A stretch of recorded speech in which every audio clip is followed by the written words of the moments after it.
All right. Hi everyone. I'm honored to be here, and I want to take Center for Truth and Justice and Armenian Students Association for organizing this event. It's a great honor for me. And as you know, I feel we just entered another dark era for humanity. This is another dark era.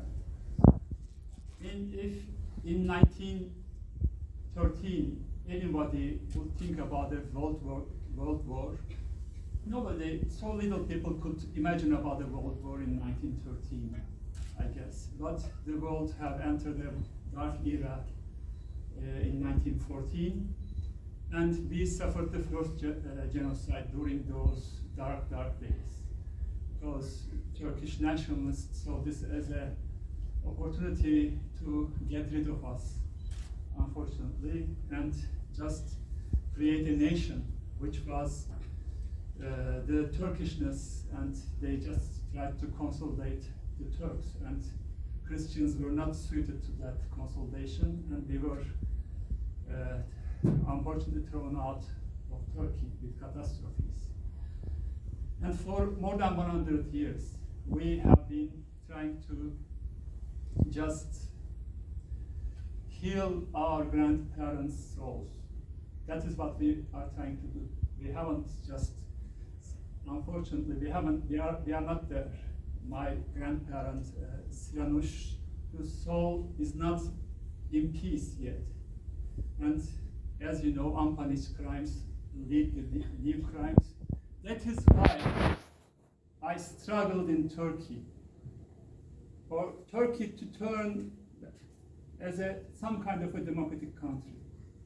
Because I knew that if Turkey doesn't become some kind of a democracy, Turkey will never, ever recognize the Armenian genocide.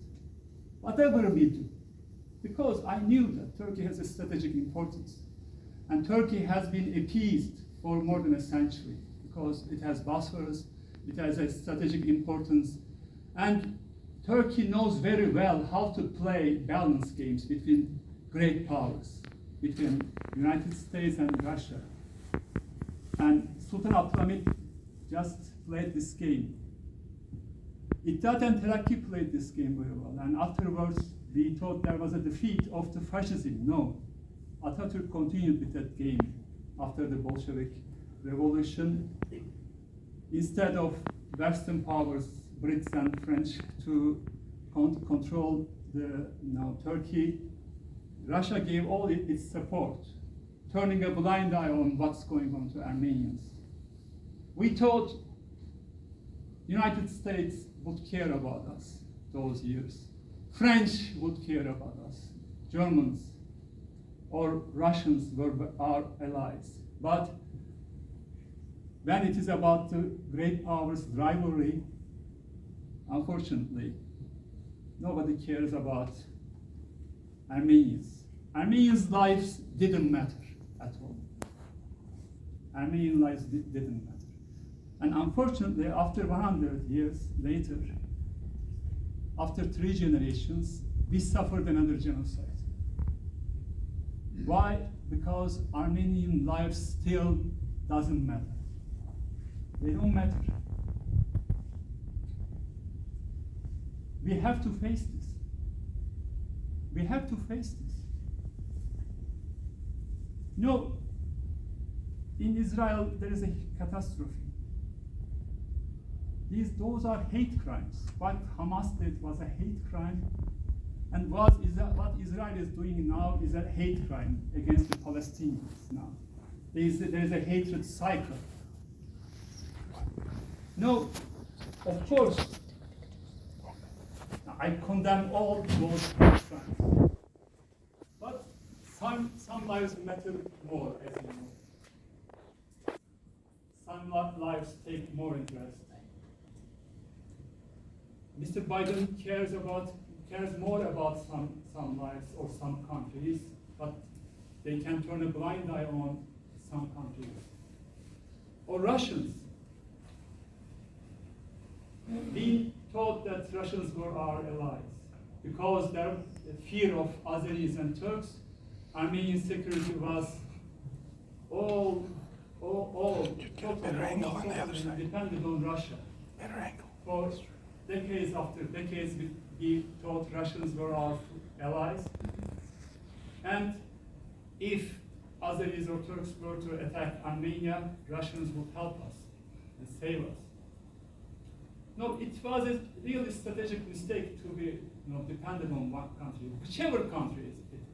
Even it's United States or Russia, doesn't matter. But unfortunately, we lived another treason for our nation because Russians' interests have changed. Because of the, let's say, Russia-Ukraine war, Russia is sanctioned by the Western powers, and Russia needs to sell its natural gas and oil over some country, which is Azerbaijan. And you have a saying, follow the money. They just launder their oil and gas over Azerbaijan. This is a leverage for Azerbaijan, of course. Second of all, on Israel's border, there is Hezbollah, as you know, and Hezbollah is now has missiles to send to Israel, and in return of that, Israel have found a garrison in South Caucasus, which is Azerbaijan. They are sending weapons for years to Azerbaijan to use against Iran whenever it's needed. We thought, no, they are arming them because of Armenians. No, they don't care about Armenians.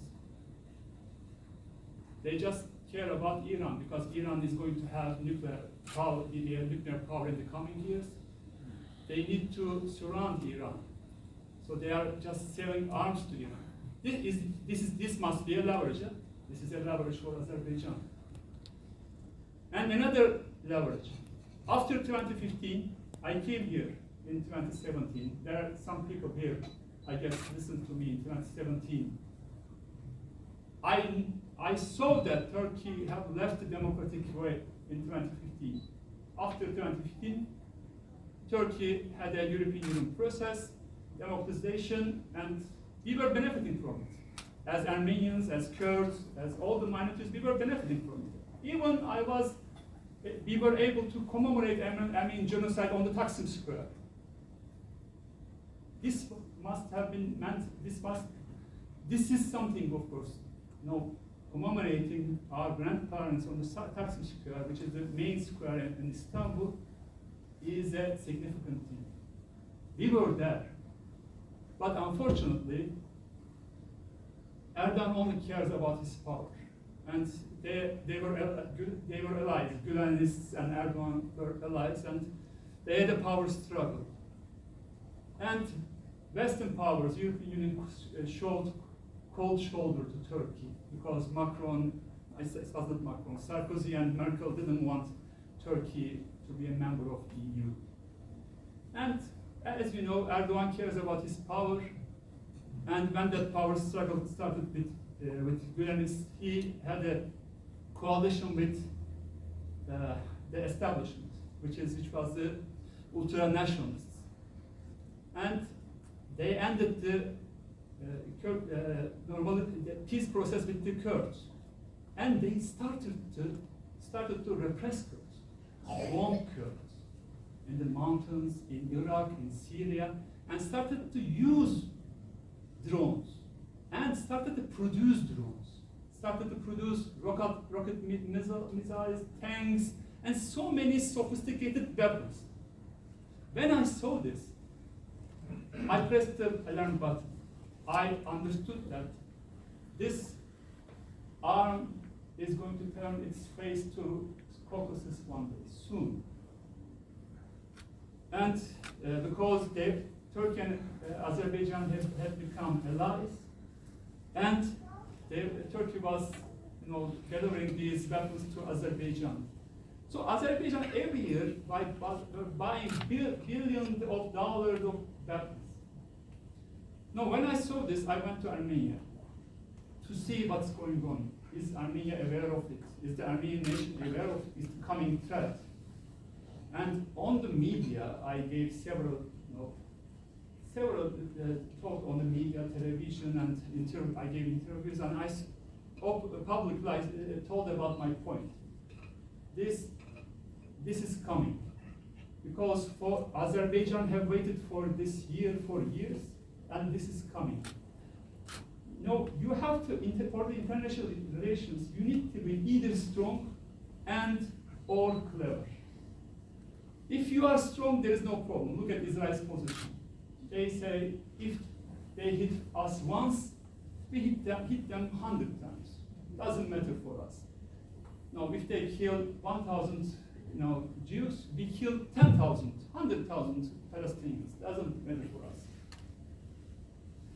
They feel strong, so they don't search for a legitimacy, because the United States is backing them unconditionally. They don't care about the rest. But no, we were not that strong.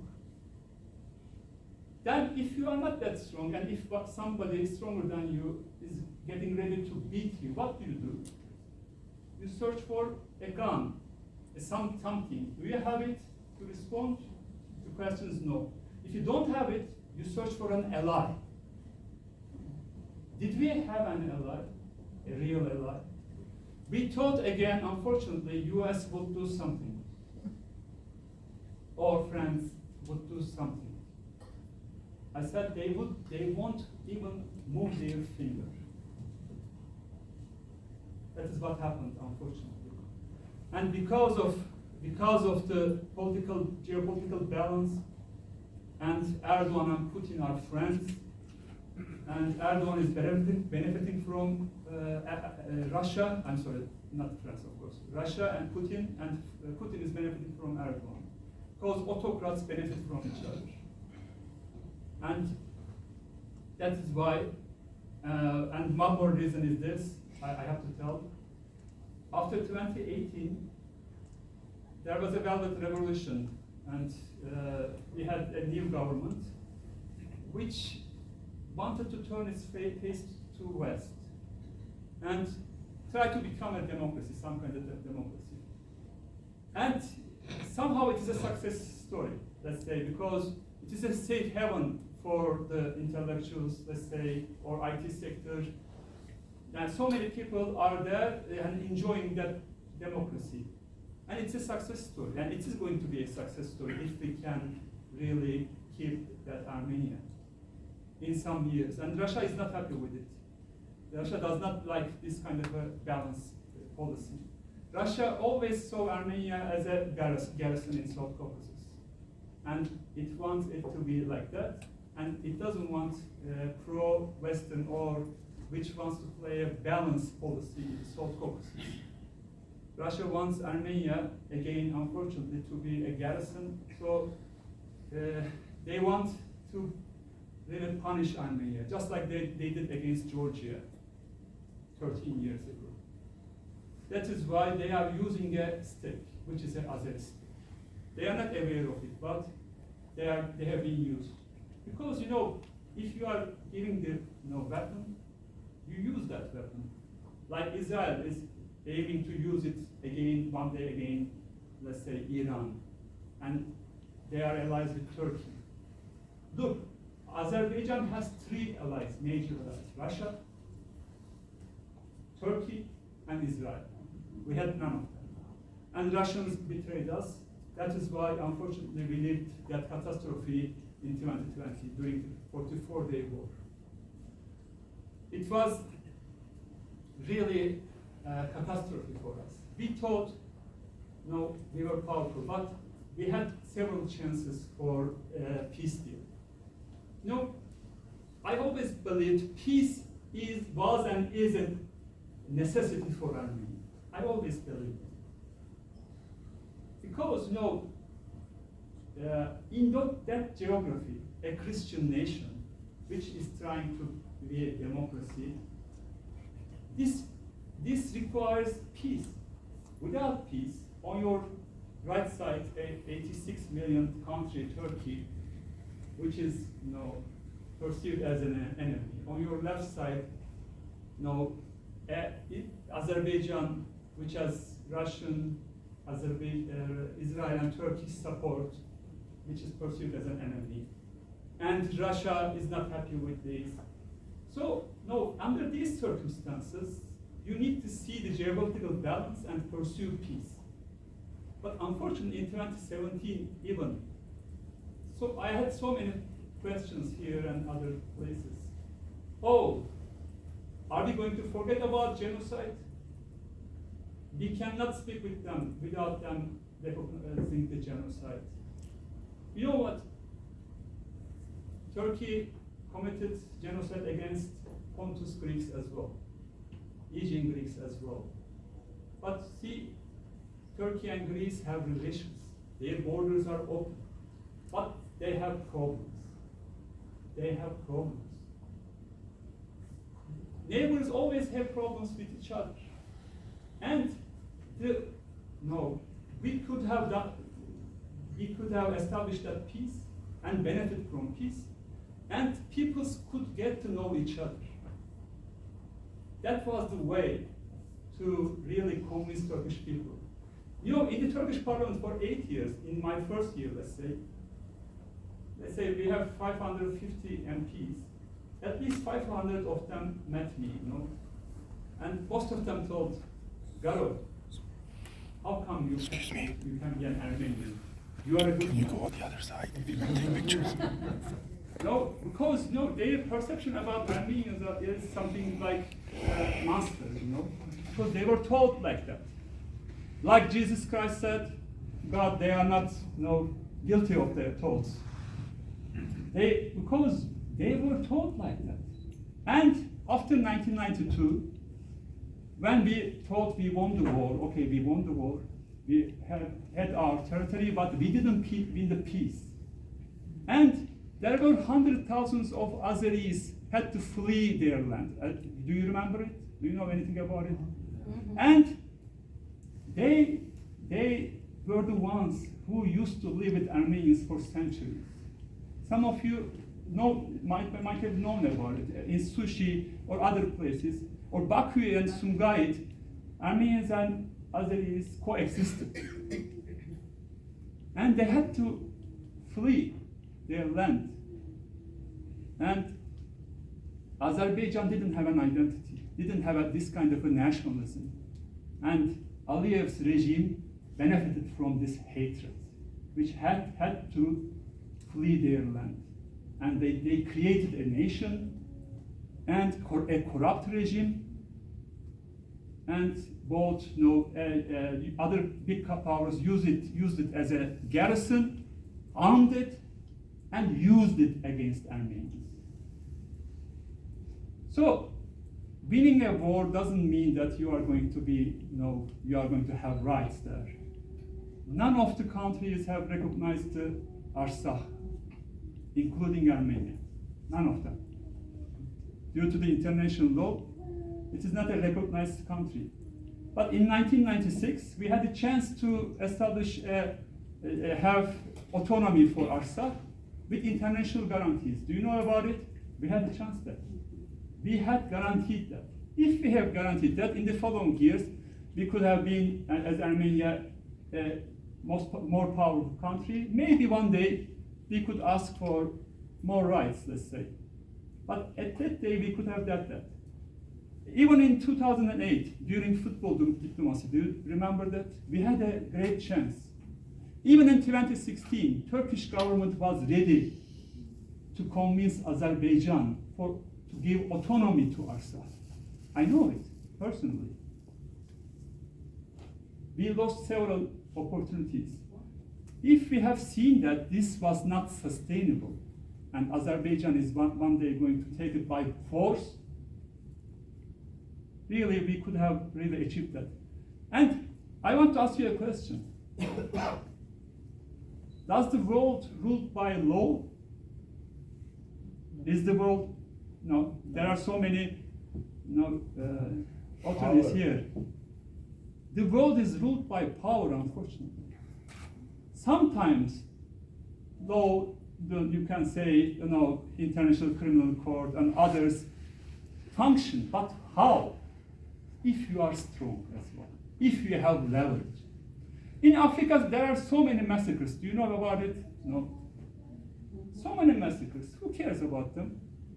Nobody cares about them because they don't have leverage. They are not important. Their lives doesn't matter. They don't matter. Unfortunately, our lives didn't matter as well. So, what should we do? What should we do? Let's come to that. Let's face this reality, first of all. And now, I want to really inform you about this because I know Turkey very well. I know Azerbaijan very well. Now Armenia is at stake. Now Armenia is at stake. And it is very serious. We should take this serious.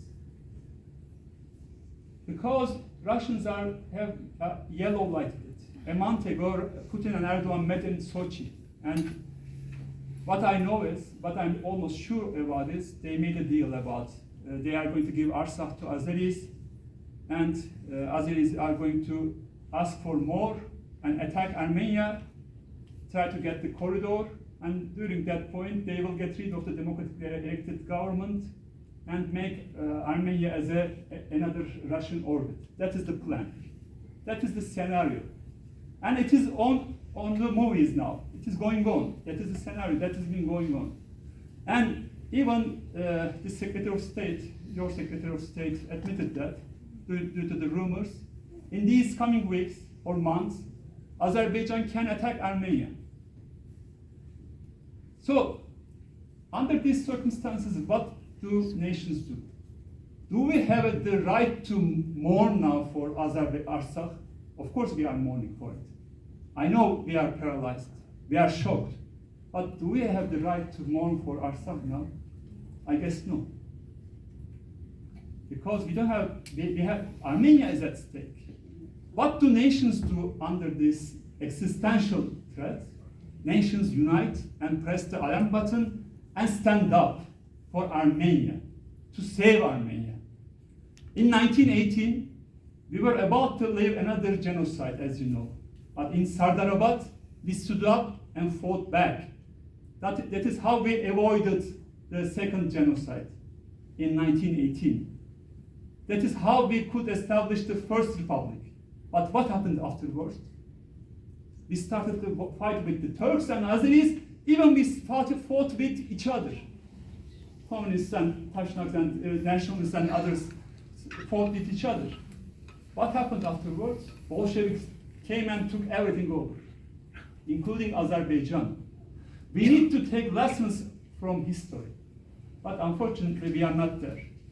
Now, if Armenia is our heart, I believe it's our heart, we cannot tolerate to lose our heart. For this, I want to make a call on everyone. I will go everywhere. Because this is my responsibility. Just like I told this in 2017, 2018, 2016, something is coming, and it happened in 2021, 22. They are going to take Artsakh, and it happened. Unfortunately, if we don't unite, and if we don't stand up against that coming threat, it is going to happen. Because I know Turks, I know Azeris. When they see somebody vulnerable against them, they attack. Unfortunately, it is like that. Look at Kurds. Look at Palestinians. There are three identities vulnerable in the Middle East and Caucasus. One is the Palestinians. Look what is going on there. And Kurds as well, of course. They have been repressed and killed. And Armenians, unfortunately. But we have an internationally recognized country. That is that is the only leverage we have. Internationally recognized country. Territorially, United Nations recognizes our country. For 30 years, Azerbaijan have been criticizing us for whatever, taking up their land, whatever, territorial integrity. Now, it is the only sacrosanct in the world now. Look at Ukraine. What US is saying, territorial integrity. Yeah? Other countries as well, territorial integrity. No rights for anybody. No autonomies, nothing, no human rights. 30 years ago, 20 years ago, human rights was an issue. Now it is not. If you don't have leverage, you don't have human rights. That is it. That is the only thing. It doesn't matter if you are Christian. It doesn't matter if you are trying to be a democracy. No. If you don't have leverage, you are not nothing. You don't have human rights at all. So what we need to do is stand up, first of all. Unite against the coming threat. Second of all, build leverage here. We need to build leverage here. Here and everywhere. All the Armenians, whoever says I'm an Armenian, needs to think about it. I'm an engineer, I'm a doctor, I'm a lawyer, you're a politician, whoever you are, you're a businessman or woman. You need to think about it tonight. What can I do to build leverage about Armenia? A strong Armenia. Making Armenia strong. Send money? Did I sound like somebody? I don't know. Making Armenia strong. Strong. You know, we need to focus on it. We really need to focus on it. So, I know that you are not there, most of you, because we are so sorry. There is a nihilism on the nation. There is no mobilization. Maybe you are angry at Prime Minister or that party or this party. We know that we know to blame each other, put the blame on each other. No, when there is defeat, no, there is a saying in Turkish, defeat is orphan. Defeat is an orphan thing. Now, nobody just says, I am responsible about that defeat. They all blame each other, put the blame on each other. But please stick to this sentence.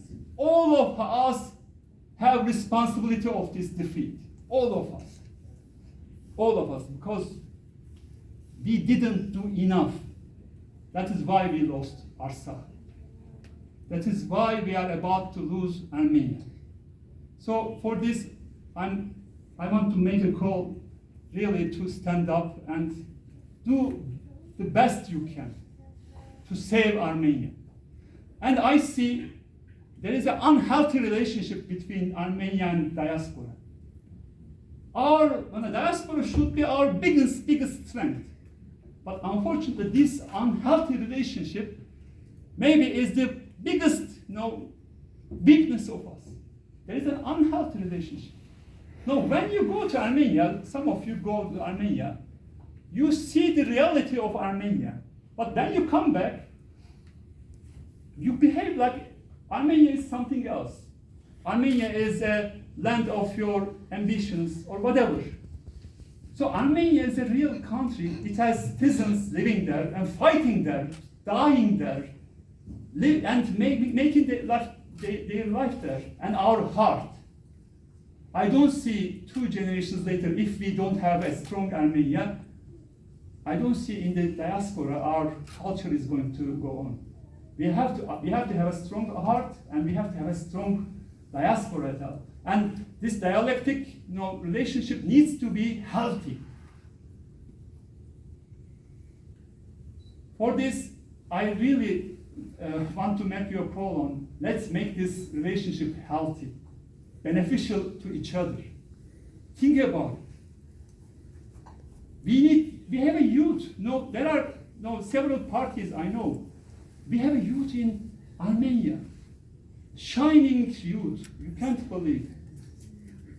The Azeris have oil, we have our brains, As you know, brains are more important in this era, isn't it? It is more important than oil.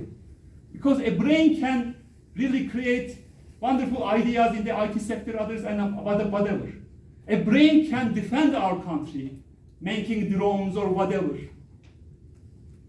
So we will be stronger than Azeris, I'm sure, in 5 to 10 years. But for this, peace is a necessity. Even Azerbaijan waited 28 years to take the revenge. 28 years. But every peace effort, if you label all, I'm not saying to all, of course, if you label every peace effort as a treason, how can you make peace? How can you make peace? No, in the Turkish history, Russian history, French history, German history, there are several defeats and there are several catastrophes, and they all of them signed terrible agreements acknowledging the defeat. But when it comes to Armenians, no. Every kind of peace negotiation is a treason. And if we continue like this, unfortunately, pursuing peace cannot be a crime. Because we need it. Azeris don't need it. Aliyev would not want peace. Why? Because it will be the starting point of his end. Because people will ask Aliyev, hey Aliyev, you have been telling about Armenians were our enemies. Okay, we made peace. Why am I poor? Why do you have $50 billion in the United States? Or Swiss banks? They will start to ask. And as Aliyev is benefiting from this hate cycle. So we need to be clever to end this hate cycle. If we open borders with Turkey, Turkish people will start to see Armenians that they are not their enemies. They are doing trade, tourism, whatever, benefiting from each other. The border cities want it so much. You can't believe, because they are poor. If the border is opened, relations is going to start and people will benefit from each other. So we need this. We need this time. We need this 5 to 10 years in peace. If we can do it, you'll see. We'll be stronger. We'll go to that point to defend our country. Look, they are talking about a corridor. You know that? Corridor. You know, that corridor, now, is a pan-Turanist corridor, what Erdogan calls it. Why don't we have just worked on those roads which can make Armenia at the crossroads of between Russia to Iran, Azerbaijan to Turkey, from China to London, that will be a new Silk Road. Look at, this is a leverage. We have experts about it. Why don't we work about it? And it is going to be an authoritarian road. It is going to be an authoritarian. Look, there is a point which you can explain to the Americans. No? Why that Silk Road should be an authoritarian road starting between China, Turkmenistan, Kazakhstan. Russia is going to control everything, and then Turkey. Why? There is a shining democracy there, Armenia. Why should they bypass it? We should ask this question to Biden administration, to the senators, to the Congress people. It's that on that road, there should be a democratic Armenia. And it is going to be beneficial if we can open those roads to Armenians, Azeris, and Turks, and everyone. Why fight them? In 1990s, we had maximalist demands. That was the biggest obstacle in front of the peace deal. Now Azeris have those maximalist demands, and there are some clever Azeris I know. They know this is a Russian game. At the end of this game, they will just get rid of Armenia, and it is no good for Azerbaijan. They know it. But unfortunately, those clever ones are not in charge. So really, we need to convince each other to avoid this coming threat and really benefit from peace together. And this is really beneficial for us. I'm so sorry, I guess my time is over.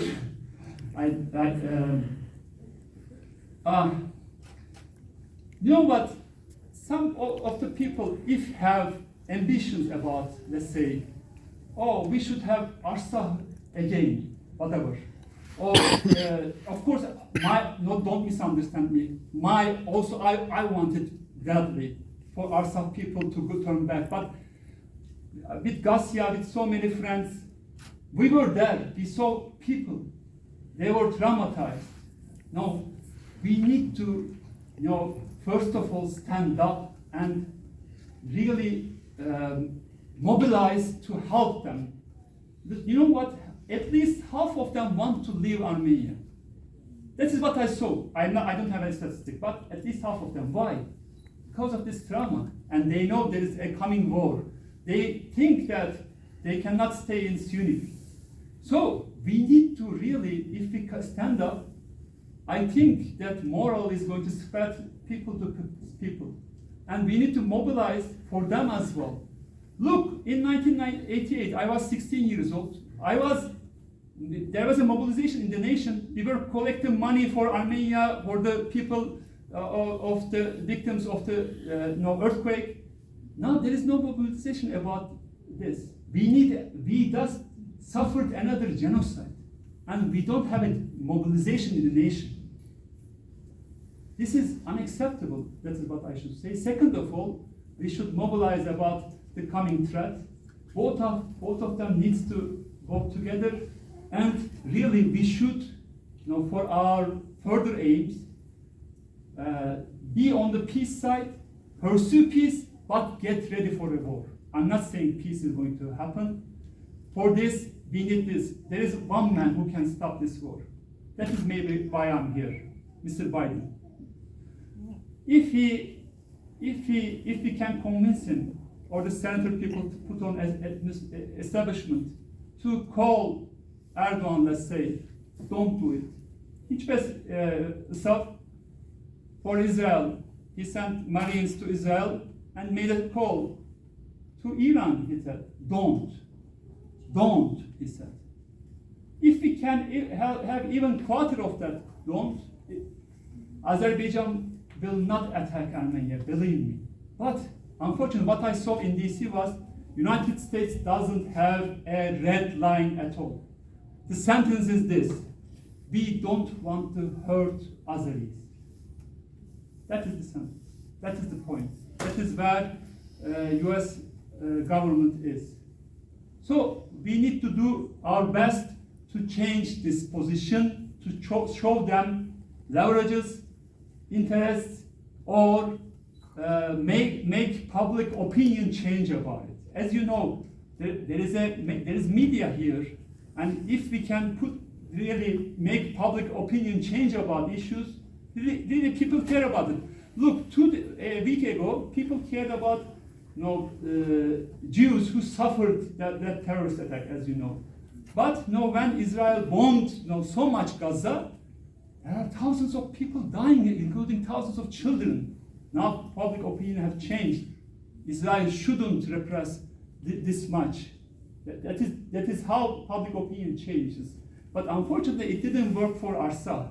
We should really make this public opinion change for Armenia now. It is time to try to do it. I know it is hard. We might think it is hard. I know it is hard, but we need to do it. Let's do our best for Armenia. That's my call on my people. And I want to thank you very much. Thank you very much for this occasion. Thank you.